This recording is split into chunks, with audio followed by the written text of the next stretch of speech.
자, 오늘은 제목을 좀 재미있게 붙여봤습니다. 따라합시다. 의리 있는 성도. 의리가 중요합니다. 믿음을 지킨다는 것은 다르게 말한다면 신의를 지키는 것, 신의. 믿을 신자는 사람인 변의 말씀은 사람이 말씀을 지키고 믿는 것이 믿음이에요. 그리고 의는 뭡니까? 한자말을 좀 아시는 분 상상해보세요. 양자 밑에 나아자.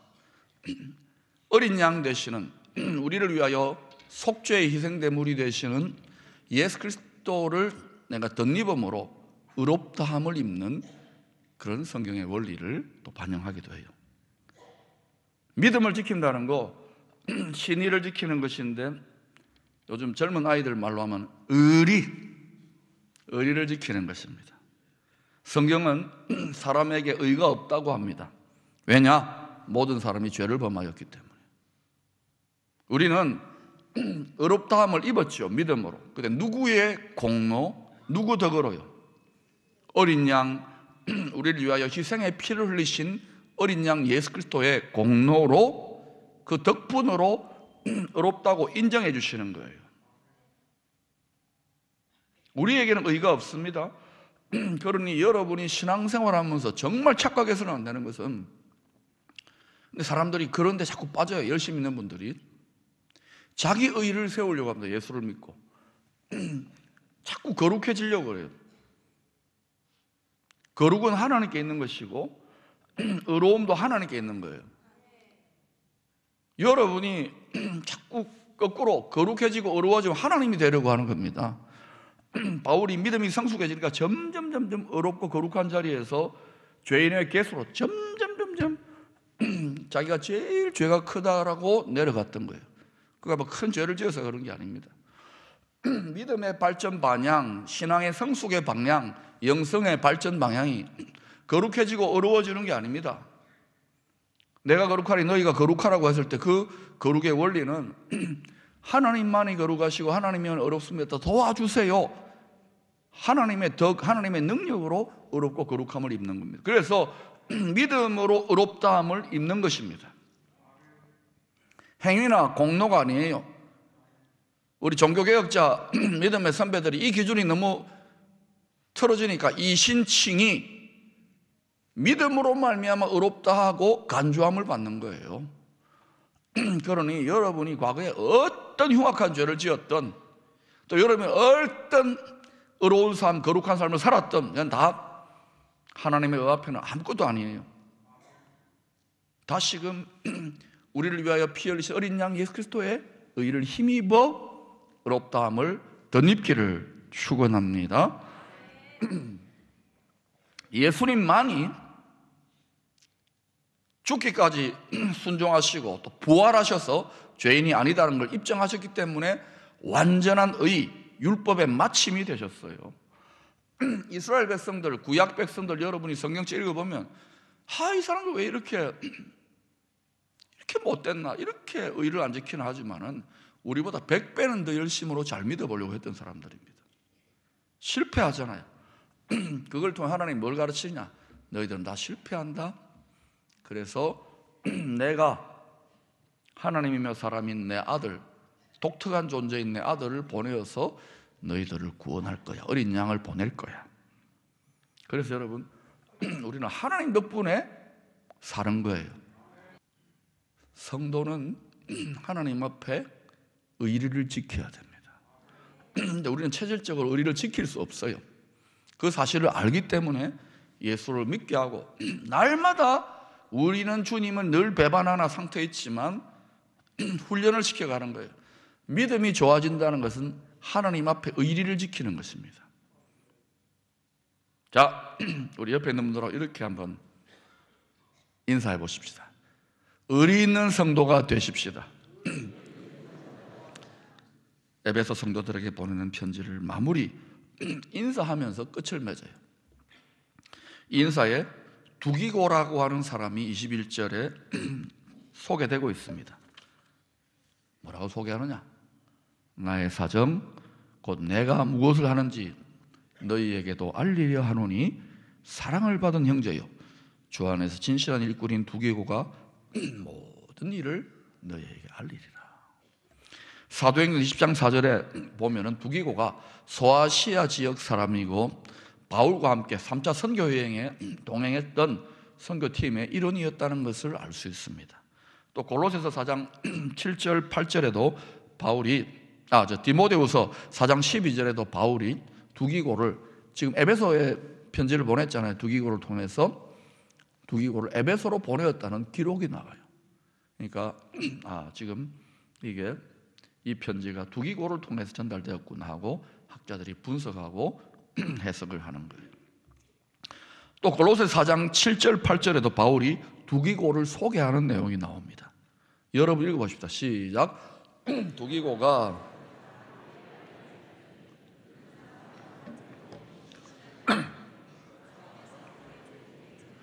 네.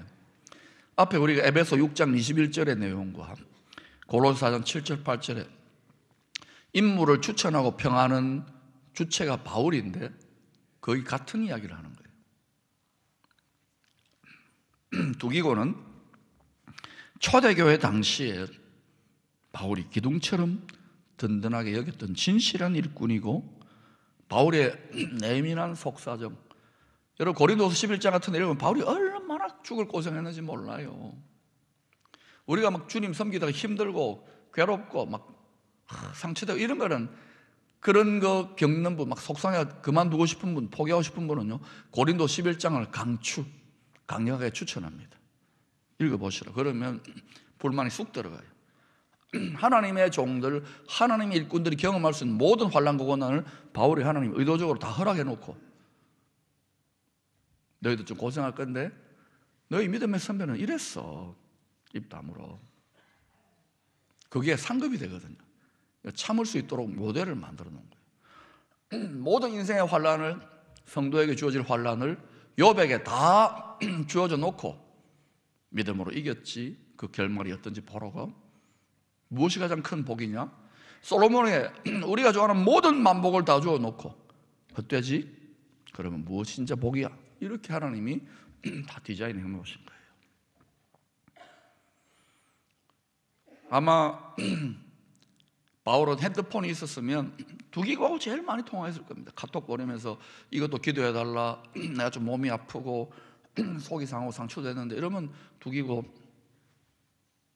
장로나 두기고 집사가 기도해주고 이랬을 거예요. 위로도 되고 밥도 사주고 그랬을 거예요. 가장 깊은 마음을 나누는 동역자. 여러분 바울 서신 전체를 읽어보면 바울 주변에 전부 다 이랬던 게 아닙니다. 여러분 바울은 누구의 마음을 본받았습니까? 주님의 마음. 너희 안에 이 마음을 품어라, 그리스도 예수의 마음이니. 만약 바울이 주님의 마음이 충만하여 두기고를 이렇게 진실한 일꾼이고 정말 고마운 존재라고 이렇게 이야기했다면, 우리 주님 보시기에도, 주님 마음속에도 두기고를 어떻게 보여줬을까요?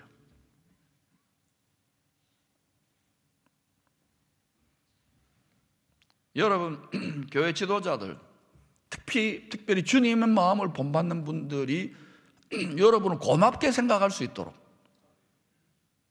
괘씸하게 어떻게 저럴 수가 있나, 이러면 안 되지, 화나게 만들지 마시고 기쁘게 만들 수 있는 방향으로 여러분이 사셔야 돼요. 그런데 바울이, 여러분 자기가 고린도후서 11장을 보면은 속색이고 고통스럽게 했던 사람들이 자기 사역의 여정에 엄청나게 많았어요. 그런데 어때요? 바울이 지금 편지를 마무리 지으면서, 또 로마서도 마무리 지으면서, 또 다른 서신서도 마무리 지으면서 자기 대못 받고 자기 가슴에 힘들게 하고 자기 열받게 했던 사람들 이야기는 잘 안 합니다. 슬쩍 이야기하고 하나님께 맡겨버리고, 그 상처를 하나님께 맡겨버리고, 생각만 해도 너무 고마운 분들 있잖아요. 너무너무 감사한 분들. 바울이 살 소망까지 끊어지고 믿음도 다 약화되고 두려워 약하여 떨었을 때에 그를 가까이 위로했던 이런 사람들, 두기고도 그런 사람이에요. 너무 고마웠던 거예요. 그래서 바울은 상처 준 사람에게 초점 맞추지 않고, 바울은 지금 자기 상처 준 사람 말고 자기를 감동케 하고 너무 고마웠던 두기고를 천거하고 또 이런 사람들 이야기하면서 바울이 어때요? 그러니까 지혜로운 거죠. 여러분 속에 내 인생이 왜 이 모양이냐, 나를 상처 주고 세상이 미워, 모두 다 나쁜 놈들, 이러면 안 됩니다. 분명히 여러분이 지나쳐온 인생 속에 여러분을 힘들 때 손잡아주고 위로해주고 기도해준 분들 있잖아요. 고마운 걸 생각하세요.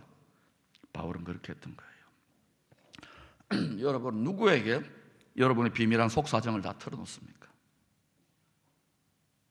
아내는 열받아가지고 남편에게 털어놓습니까? 또 남편은 아내에게 털어놓으면 회사에서 스트레스 받은 거. 만약 그렇다면 좋은 부부관계인데 가장 깊은 내면을 서로가 털어놓죠. 왼수되거나 무심하면 어때요? 남편은 미스키멘트 가가지고 털어놓습니다. 또 아내는 제비 비슷한 사람을 털어놓아요. 이러면 망조들립니다. 자식이 부모에게, 부모가 자식에게 서로 털어놓아야 되는데 이게 그렇게 쉽지 않아요. 가정도 그런데 정당이, 나라가, 민족이, 이게 어려운 거예요. 속마음을 안 털어놓잖아요. 친구에게 친밀한 최측근에게 털어놓는 거예요. 믿을 만한 사람에게 털어놓는 거예요. 주님도 마찬가지입니다. 주님이 이 세상을 향한 구원의 계획이 있고 앞으로 이 세상이 어떻게 될 것인지 성경에 다 기록되어 있지만 이걸 더 깊이 적용하는 것들은 누구한테 다 해줍니까? 친구들. 특별히 선지자들은 선지자라고 불려져 있지만 하나님의 친구들이에요. 하나님의 친구들이 친한 사람들 알려주셔요. 요한복음 15장 15절에 제자들에게 주님이 이런 말 했습니다. 여러분 읽어보십시다. 시작. 이제부터는 너희를 종이라 하지 아니하리니 종은 주인이 하는 것을 알지 못함이라. 너희를 친구로 하였노니 내가 내 아버지께 들은 것을 다 너희에게 알게 하였습니다. 아직도 제자들은 어떻게 돌아가는지 전혀 몰라요. 종 같아요. 조금 있다가 이제 이 주님 십자가 못 박기 전인데 못 박히면 다 도망가잖아요. 하나님이 어떤 일을 하는지 주님이 어떤 일 전혀 몰라요. 그런데 잠시 뒤에 성령의 강력한 능력에 사로잡히고 나서는 이래서 주님이 십자가 이렇게 되는구나, 하나님 날 이렇게 되는구나 알았던 거예요. 그래서 주님 그걸 내다보고 너희들 이제부터는 친구야. 성령이 너희를 사로잡으면 내 친구가 돼. 그러면 다 알게 돼. 하나님도 자신의 친구에게 마음을 열어 비밀을 계시합니다. 목사님, 나는 하나님 뜻이 뭔지 모르고 하나님의 음성이 안 들려요. 하나님의 비전이 뭔지 모르겠어요. 그런 소리 하지 마세요. 그 말은 무슨 말입니까? 목사님, 나 하나님하고 안 친해요. 이 소리입니다. 친해져 보세요. 저절로 알게 됩니다. 정말 24시간 어떤 상황에서 주님만 계속 의지하게 되면 그러면 이게 뭐 생각만 하면 하나님이 생각하는 게 내 생각하고 똑같아지고, 마음만 먹으면 하나님 마음이 먹어지고, 입만 열면 누구 말을 하게 됩니까? 뭐 은사 받았다 뭐 그 우스운 거예요. 예. 친해지는 게 우선인 줄로 믿습니다. 누가 하나님의 친구가 될 수 있는가? 시편 119편 63절에 그 대답이 나오는데, 나는 주를 경외하는 모든 자들과 주의 법도들을 지키는 자들의 친구라. 하나님을 경외하시고 하나님 말씀대로 사세요. 그렇게 살면 거꾸로 사는 것 같고 손해보는 것 같아가지고 그렇게 안 합니다. 그 시험을 대부분 못 넘더라고요. 하나님을 믿으세요. 바울의 신실한 동역자요 친구였던 두기고는 바울의 마음이 담긴 에베소서, 골로새서, 빌레몬서와 같은 바울의 편지글, 목회서신이죠. 이거를 그 소아시아 여러 교회들에 전달하는, 배달을 해서 배달. 그런데 예수 믿는 우리는, 하나님 말씀 맡은 우리는, 특히 말씀을 가르치고 설교하고 전하는 지도자들은 그냥 배달만 해서는 안 돼요. 두기고가 배달만 했던 게 아니라 이 배달을, 복음을 전달하면 어때요? 편지를 돌려서 이렇게 작은 처소나 어디 다락방 같은 큰 방에서 읽었을 겁니다. 이런 건물이 없었을 거예요. 읽고 어때요? 바울께서 이렇게 말했구나 하는데 편지로 다 전달 못하는 이야기들이 있습니까? 없습니까? 그러면 두기고에게 바울이 이 편지에 기록되지 못한 당부라든지 자기 사정을 두기고가 가까이 있으면 다 알 거 아닙니까? 로마 감옥에 지금 갇혀 있습니다. 사람들이 물어볼 거 아닙니까? 두기고는 바울하고 같이 있었어요. 성경에 바울 서신에 에베소서에 기록되지 않은 여러 바울의 지금 사정을 이야기하면서 은혜 받고 기도하고 두기고 강사를 초청해가지고 간증 부흥성회를 하지 않았겠나 추측해 볼 수 있는 거예요. 여러분, 우리가 말과 혀로만, 지식으로만, 신학 지식이 아무리 많아도 주의 마음을, 주님의 사정을 전달하고 바울의 마음을, 하나님 나라를 위해 수고하는 선교사들과 주의 종들과 일꾼들의 마음을 전달하는 통로가 되지 못하면 소용없는 거예요. 그 마음 압니까? 주님의 마음 압니까? 자기 의를 세우는 사람들은 교회를 열심히 다니고 수십 년을 다니고 주님의 마음을, 주님의 가슴에, 아버지 가슴에 대못을 박았어요. 자식들도 그렇게 하잖아요. 우리가 그 체질입니다. 우리에게는 의가 없다는 것을 빨리 인정하세요. 바울은 두기고가 감옥에 갇혀있는 자기 대신에 에베소 성도들을 향하여 자기 마음을, 자기가 하고 싶은 말을 전달해주는 대변인, 통로가 되기를 원했어요. 그래서 편지의 끝말미에 추천을 해줍니다. 진실한 일꾼인 두기고가 모든 일을 너희에게 알리리라. 에베소서에는 지난 몇 개월간 쭉 제가 시리즈 설교를 했는데 교리적인 해설도 있습니다. 바울이 주님께 받았던 계시의 내용들, 그뿐만 아니라 책망적인 경고도 있고 강력한 헌신에 대한 촉구, 도전도 있습니다. 명령도 나와요. 그런데 바울이 두기고를 통하여 이 편지를 들려보낸 더 깊은 바울의 속마음, 그 의도가 뭐냐 하면은 그 이유가 22절에 나옵니다. 우리 사정을 알리고, 바울의 선교팀이 있었던 것 같아요. 우리 사정을 알리고 또 너희 마음을 위로하기 위하여 내가 특별히 그를 너희에게 보내온다. 특별히 보내는 거예요. 그러니까 두기고는 뭐로 갑니까? 위로의 사신으로, 위로자로 가가지고 너희들 똑바로 믿어 막 이렇게 한 게 아니에요. 바울이 강한 책망도 하고 명령도 하고 이러지만은 사도 바울의 깊은 속마음은 두기고를 통해 위로하려고 했던 거예요. 근데 에베소 읽어보면 별로 위로하는 말이 별로 없어요. 강하게 그리스도의 군사로 전투하는 교회로 서라, 복음을 전하라, 뭐 이런 식인데 위로하기를 원하는 거예요. 왜냐? 바울은 자기로 말미암아 예수를 믿게 된 에베소 성도들과 소아시아 지역 사람들이 당시에 다 우상 숭배가 드글드글하고 예수 믿지 않는 초기 상황 속에서 얼마나 힘들었겠습니까? 여기 3대 4대 뭐 이런 가정들 있죠. 이 지역에서 조상들이 먼저 믿었던 분들, 그분들 예수 믿고 여러분이 그 믿음을 전수받기까지 얼마나 눈물 나는 이야기가 많습니까?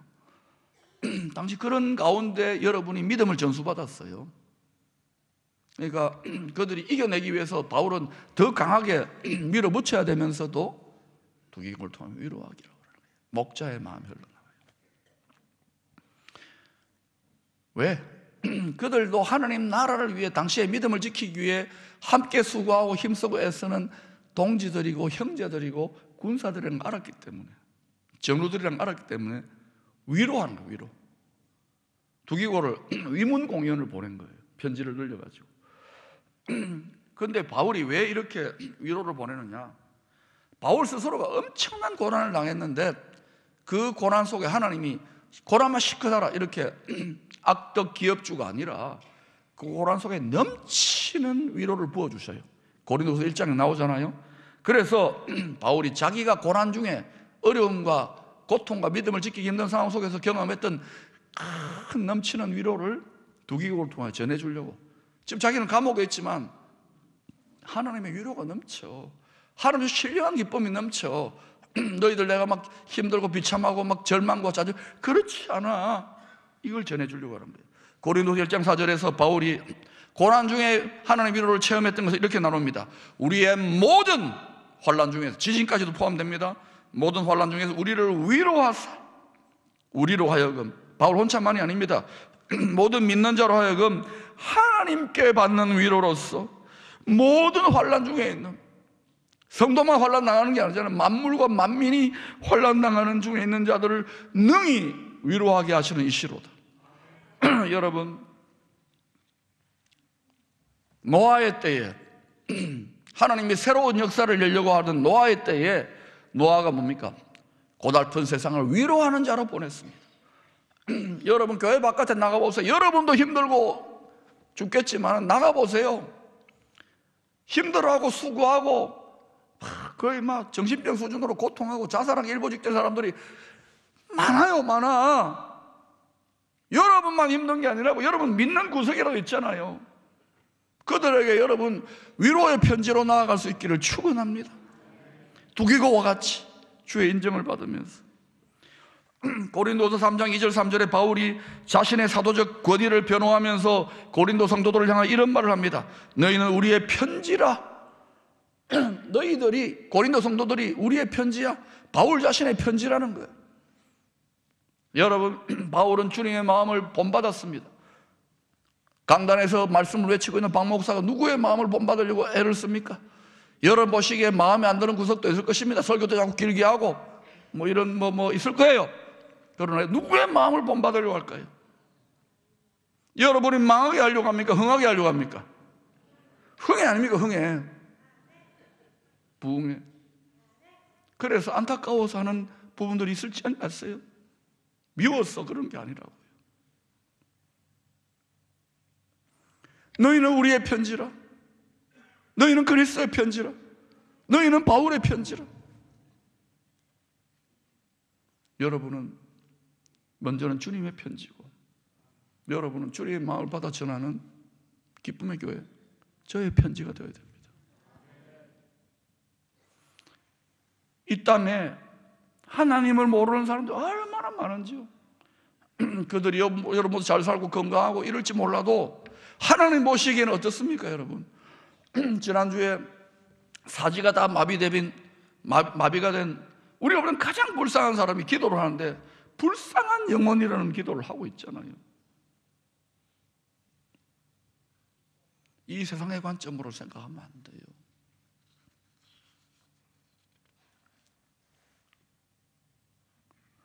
(23절 24절에서) 바울은 에베소 성도들에게 축복의 기도, 축도로 마칩니다. 오늘도 예배 축도로 마칠 건데 그 내용이 이 세상에서 만사형통, 소원 성취, 문제 해결, 무병장수가 아니었어요.